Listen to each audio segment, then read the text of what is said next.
ভালো নেই মোহাম্মদ মিথুন পাচ্ছেন একের পর এক হত্যার হুমকি। বিভিন্ন অপরিচিত নাম্বার থেকে যেভাবে হত্যার হুমকি আসছে তা দেখে হাসিতে গদগদ, খুশিতে খিলখিল মোহাম্মদ মিথুন। ভাবা যায় ভাই, কখনো যদি কেউ কারো কাছ থেকে হত্যা কিংবা বড় রকমের কোনো হুমকি পায় তখন কি তার মুখে কোনো হাসি থাকে নাকি আতঙ্ক থাকে? নিশ্চয়ই আতঙ্ক থাকে। অথচ মোহাম্মদ মিথুন হচ্ছেন হাসি খুশি। মানেটা কি? তাহলে তাকে কারা হুমকি দিচ্ছে? তারা কি তাকে চুমা দেওয়ার জন্য হুমকি দিচ্ছে নাকি অন্য কিছু বলে হুমকি দিয়েছে?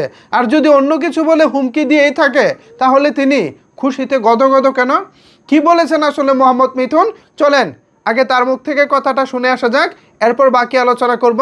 আর আপনারা একটা বিষয় খেয়াল রাখবেন, মোহাম্মদ মিথুনের বডি ল্যাঙ্গুয়েজটা দেখবেন, তিনি কিভাবে কথা বলতেছেন। আননোন নাম্বার থেকে আমাদের বিভিন্ন হুমকি ধামকি দেওয়া হচ্ছে, আমাদের দেশদ্রোহী বা বিভিন্ন দেশের শত্রু হিসেবে বিভিন্নভাবে আখ্যা দেওয়া হচ্ছে।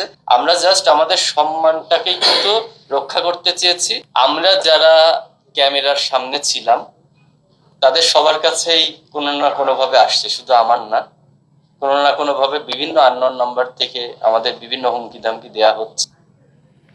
আচ্ছা, হুমকি খাওয়া মানুষের বডি ল্যাঙ্গুয়েজটা দেখছেন ভাই?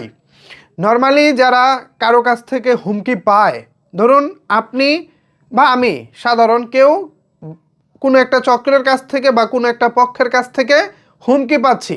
এখন হুমকি পাওয়ার পর এরকম হেসে হেসে হেসে হেসে কি আমি বলবো আমাকে ওরা হুমকি দিচ্ছে?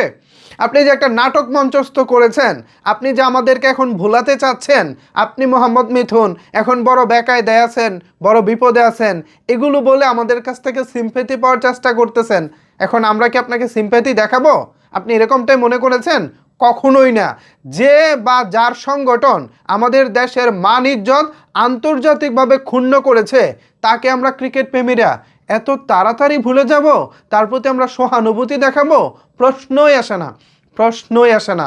মোহাম্মদ মিথুন এবং তার সংগঠন কোয়াব গত 2 দিনে যা করেছে, এতে করে বাংলাদেশের ক্রিকেটের মান ক্ষুণ্ণ হয়েছে, এতে করে বহির্বিশ্বে আমাদের ক্রিকেট হাসির খোরাক হয়েছে।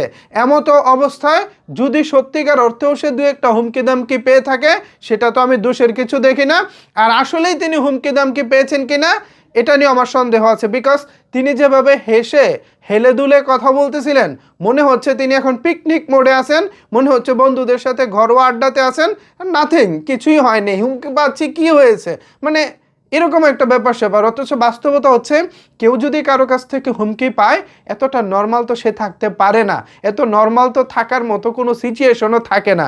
এখন জানি না আসলে কি হচ্ছে, কেন হচ্ছে। ভিউয়ার্স, এই বিষয়ে আপনাদের মতামত কি জানাতে পারেন নিচের কমেন্টস বক্সে। ধন্যবাদ সবাইকে এতক্ষণ আমার সাথে থাকার জন্য।